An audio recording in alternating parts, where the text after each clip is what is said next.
नमस्कार दोस्तों, स्वागत है आपका सुदेश सिंह ब्लॉग में। भारत की धरती पर त्यौहार केवल खुशियां मनाने का अवसर नहीं होते, बल्कि हर त्यौहार के पीछे कोई न कोई सुंदर परंपरा, भावना और सीख छुपी होती है। ऐसी ही एक पवित्र त्यौहार की कहानी है रक्षाबंधन। रक्षाबंधन के दिन बहन अपने भाई की कलाई पर रक्षा सूत्र बांधती है और अपने भाई लंबी उम्र के लिए कामना करती है, और भाई भी अपनी बहन की रक्षा का वचन देता है। लेकिन क्या आपने कभी सोचा है कि आखिर रक्षाबंधन की यह परंपरा इतनी प्राचीन कैसे हुई? आज की कहानी हमें हजारों वर्ष पुराने उस समय में ले जाएगी जब देवताओं और असुरों के बीच भयंकर संघर्ष हुआ था। यह कथा भगवान विष्णु, माता लक्ष्मणी, असुर राज बलि से जुड़ी हुई है और रक्षाबंधन के पीछे बताई जाने वाली प्राचीन कथाओं में से एक है। बहुत प्राचीन समय की बात है। उस समय देवताओं के राजा इंद्र थे, दूसरी ओर असुरों के राजा थे महाबली। महाबली बहुत शक्तिशाली, पराक्रमी और महान दानी राजा थे। उन्होंने अपनी शक्ति और तपस्या से इतना बड़ा साम्राज्य स्थापित कर लिया था कि देवताओं को भी चिंता होने लगी।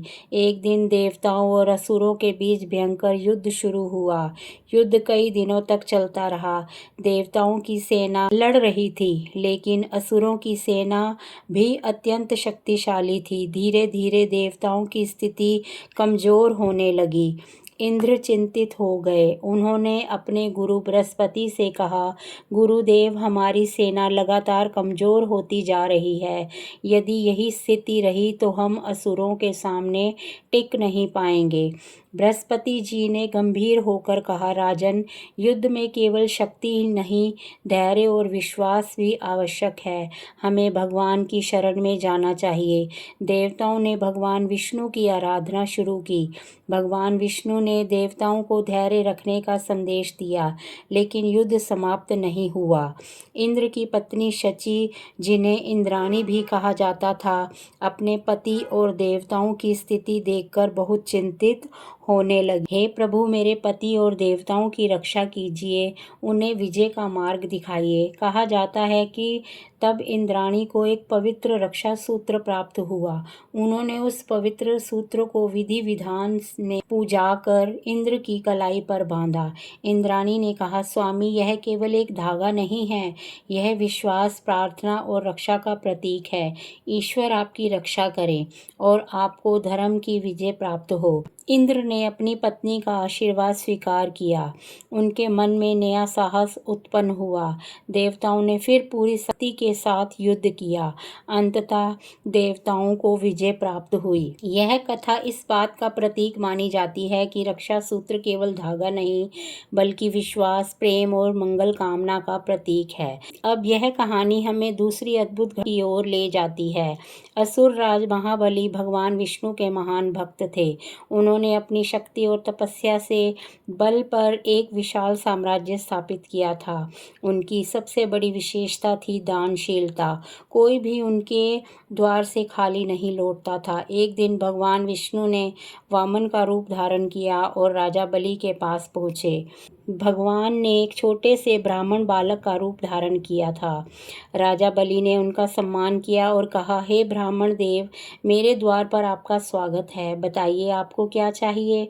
वामन भगवान ने कहा, राजन, मुझे अधिक कुछ नहीं चाहिए। मुझे केवल उतनी ही भूमि चाहिए जितनी मेरे 3 पग में आ जाए। राजा बलि मुस्कुराए। उन्होंने कहा, यदि आपको केवल 3 पग भूमि चाहिए तो मैं अवश्य दूंगा। लेकिन उन्हें यह पता नहीं था कि सामने स्वयं विष्णु भगवान खड़े हैं।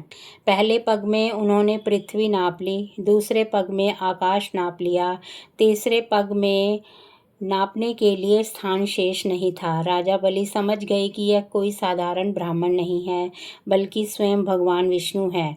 उन्होंने विनम्र होकर अपना सिर भगवान के चरणों में रख दिया। भगवान उनकी भक्ति और दानशीलता से प्रसन्न हुए। राजा बलि की भक्ति से प्रसन्न होकर भगवान विष्णु ने उन्हें वरदान दिया। कहा जाता है कि भगवान विष्णु ने बलि के निवास स्थान की रक्षा करने का वचन दिया। भगवान विष्णु वहीं रहने लगे, लेकिन इससे माता लक्ष्मी चिंतित हो गई थी।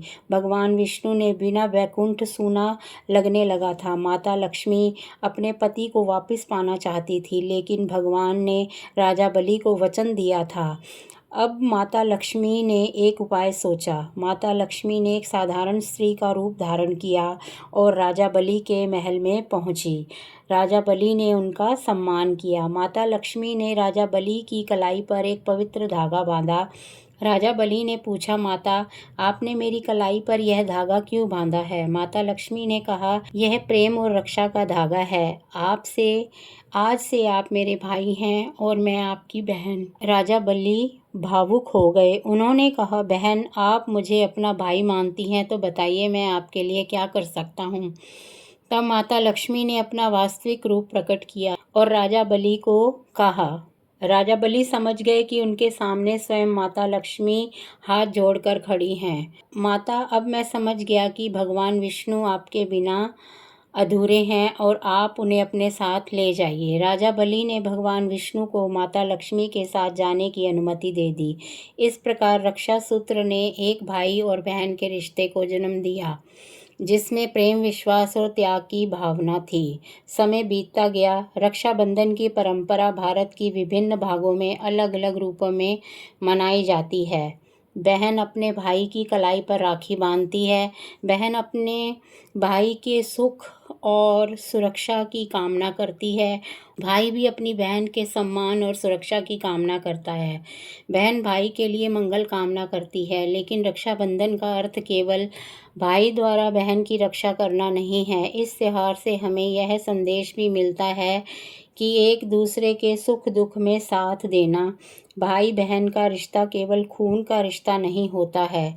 यह बचपन की यादों, छोटी छोटी नोक झोंक, प्यार, विश्वास और जीवन भर के साथ से बनता है। बचपन में भाई बहन खिलौनों को लेकर लड़ते हैं, कभी कभी एक दूसरे से शिकायत करते हैं और कभी कभी एक दूसरे को चिढ़ाते हैं, लेकिन जब भी कोई परेशानी आती है तो वही भाई बहन एक दूसरे के साथ खड़े दिखाई देते हैं। यही एक रिश्ते की खूबसूरती है। कहानी हमें यह भी सिखाती है कि रक्षा केवल ताकत से ही नहीं, किसी भी रक्षा के लिए सबसे पहले उसके प्रति सम्मान और सच्चा प्रेम होना चाहिए। आज के समय में भी रक्षाबंधन हमें याद दिलाता है कि हमें अपने परिवार के सदस्यों की भावनाओं को समझना चाहिए।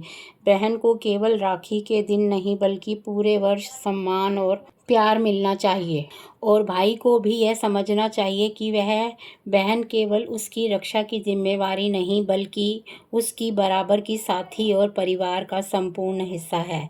इसी तरह बहन का भी कर्तव्य है कि वह भी भाई के सुख और दुख में उसके साथ खड़ी रहे। आज रक्षाबंधन का त्यौहार आधुनिक समय के साथ बदल गया है, लेकिन उसकी भावना आज भी वैसे ही बनी हुई है। तो राखी बांधने के लिए दूर दूर से आती हैं। कहीं भाई अपनी बहन के घर जाता है और कई बार तो भाई बहन अलग अलग शहरों में रहते हैं और एक दूसरे को डाक द्वारा राखी भेज देते हैं या फिर वीडियो कॉल के माध्यम से त्यौहार मनाया जाता है। लेकिन दूरी चाहे कितनी भी हो, भाई बहन के दिलों की दूरी नहीं होती है। एक छोटी सी राखी भी वर्षों पुराने रिश्ते की याद दिला देती है। तो दोस्तों, रक्षाबंधन केवल कलाई पर बांधा हुआ धागा नहीं है, यह वह भावना है जो विश्वास से, प्रेम से एक दूसरे के सुख दुख के साथ जुड़ी हुई है। तो हमें यह एक दूसरे के सुख दुख के साथ निभाने का संकल्प है। प्राचीन कथाओं में इंद्राणी द्वारा इंद्र की रक्षा सूत्र बांधने की कथा और माता लक्ष्मी और राजा बलि की कथा, इन सभी कथाओं को रक्षा सूत्र मंगल, विश्वास और रिश्ते की पवित्रता के पवित्र रूप में देखा गया है। इस रक्षाबंधन पर हम केवल राखी ना बांधें, बल्कि अपने रिश्तों को मजबूत भी करें। अपने भाई बहनों से प्रेम करें, बड़ों का सम्मान करें, छोटों को स्नेह दें और परिवार में हमेशा प्रेम और एकता बनाए रखें। इसी सुंदर संदेश के साथ आज की कहानी यही समाप्त होती है। दोस्तों, अगर आपको यह कहानी पसंद आई हो और आपको अच्छी लगी हो तो आप अपने दोस्तों के साथ इसे ज़रूर साझा कीजिए और मेरे चैनल सुदेश सिंह ब्लॉग को सब्सक्राइब कीजिए, लाइक कीजिए। मिलते हैं अगली रोमांचक कहानी के साथ। धन्यवाद। जय हिंद, जय भारत।